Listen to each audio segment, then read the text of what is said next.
बहादुर फड़कन लागे, नाचन लगे मुच्छ के बार, कटकट बोटी गिरे खेत में, उठ उठ रुंड करे तकरार। एक कुमार है दुई मर जाए, तीसरा खौफ खाए मर जाए, मरी के नीचे जिंदा लोग को ऊपर लूथ नहीं लटकाए।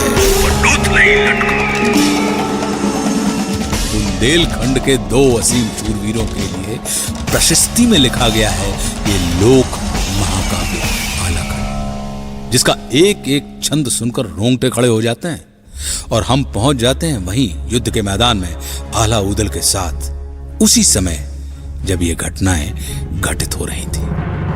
नमस्कार, 92.7 बिग एफएम पर मैं आशुतोष राणा धरोहर में आज आपको सुना रहा हूं चंदेलकालीन लोक महाकाव्य आलाखंड में वर्णित रणबांकुरे आला ऊदल की अमर कहानी का दूसरा भाग।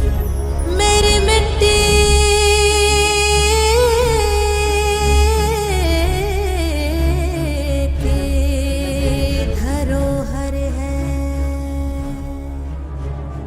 मांडोगढ़ की जीत के बाद आला ऊदल की कीर्ति चारों तरफ फैलने लगी थी, पर ईर्ष्या और द्वेष से भरा उनका मामा माहिल इस बात को स्वीकार नहीं कर पा रहा था और एक नए षड्यंत्र में लग गया। एक दिन, अरे मलखान, तुमने सिरसागढ़ का नाम सुना है? सिरसागढ़? हाँ सुना तो है, लेकिन अचानक मामा जी आप। तो फिर तुम ये भी अवश्य जानते होगे कि राजा परमाल ने तुम्हारे पिता को उसका शासन सौंप दिया था।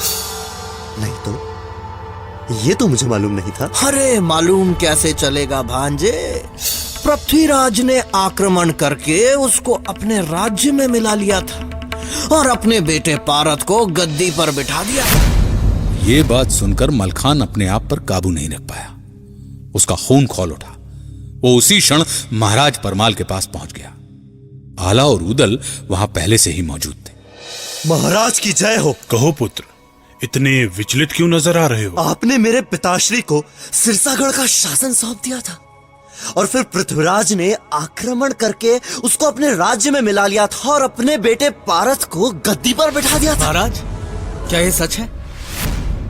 क्या सच में ऐसा हुआ था? मुझे तो विश्वास ही नहीं हो रहा। ये बात तो मुझे आज तक किसी ने बताई ही नहीं। इतना बड़ा अनर्थ और हमें सूचना तक नहीं। देखो पुत्र, गड़े मुर्दे उखाड़ने से कोई फायदा नहीं है और फिर पृथ्वीराज बहुत बड़े वीर हैं और उनके पास विशाल सेना भी है।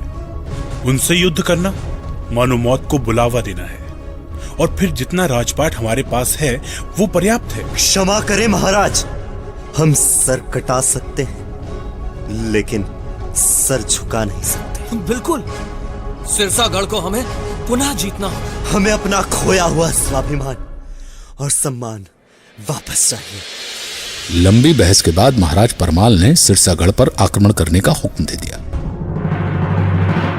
अगले कुछ ही दिनों में सिरसागढ़ पर आक्रमण की तैयारी पूरी कर ली गई। फिर से आला के हाथों में महोबा की सेना की कमान सौंप दी गई। एक दूत के हाथों सिरसागढ़ के राजा और दिल्ली के महाराज पृथ्वीराज चौहान के बेटे पारत को यह संदेश भेजा गया कि या तो युद्ध करो या फिर किला खाली कर दो। अकस्मात ये संदेश मिलने के बाद राजा पारत घबरा गया। उसने तुरंत महामंत्री को अपने कक्ष में बुलवा भेजा। मुझे तो कुछ समझ नहीं आ रहा है मंत्री जी। बड़ी विकट परिस्थिति है महाराज। हमारी सेना इस अकस्मात युद्ध के लिए बिल्कुल भी तैयार नहीं है, लेकिन मांडवगढ़ जीतने के बाद महोबा की सेना के हौसले आसमान को छू रहे हैं। कुछ तो करना ही होगा। इस तरह हम हाथ पे हाथ धरकर नहीं बैठ सकते। महाराज, मेरा विचार है कि महाराज पृथ्वीराज चौहान को शीघ्रातिशीघ्र इस स्थिति की सूचना भेज दी जाए। मंत्री का सुझाव मान पारथ ने अपने पिता महाराजा पृथ्वीराज चौहान को पत्र भेजा। महामंत्री, हमारे हिसाब से सेना को तुरंत सिरसागढ़ के लिए रवाना कर दिया जाना चाहिए। आपने ठीक फरमाया है महाराज। 10,000 सैनिक, सभी घुड़सवार, ताकि वे जल्द से जल्द सिरसागढ़ पहुंचकर मोर्चा संभाल सके। सेनापति चामुंडा राय, आप कल तड़के ही सिरसागढ़ के लिए कूच करें। जो आज्ञा महाराज।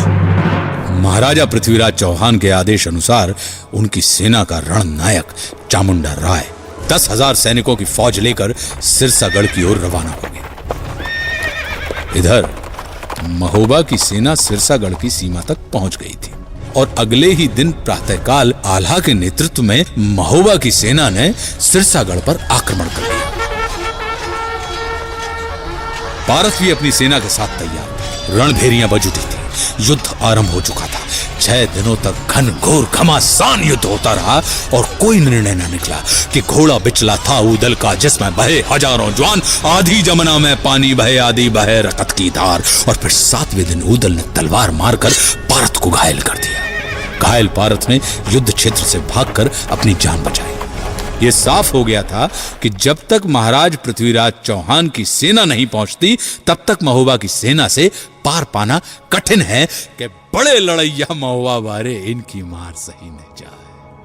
खुशकिस्मती से चामुंडा राय अपने 10,000 जांबाज सैनिकों के साथ सिरसागढ़ पहुंच चुका था।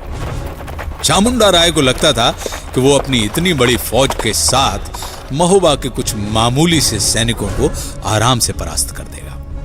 और अगले दिन उसने व्यूह रचना के तहत आला और ऊदल को चारों तरफ से घेर लिया।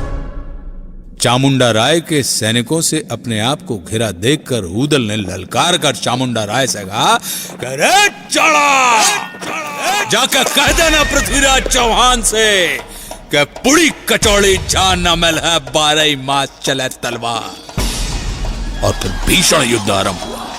आल्हा ऊदल की युद्ध नीति और पराक्रम के सामने सिरसागढ़ की एक न चली और चामुंडा राय को पारत को साथ में लेकर सिरसागढ़ का किला छोड़कर भागना पड़ा। महोबा के वीर रणबांकुरे एक बार फिर से विजयी हुए थे कि बड़े लड़ैया महोबा वारे इनकी मार सही न जाए। एक को मारे दुई मर जाए, तीसरा खौफ खाए मर जाए, मरे के नीचे जिंदा लुक गो, ऊपर लोथ लई लटकाए।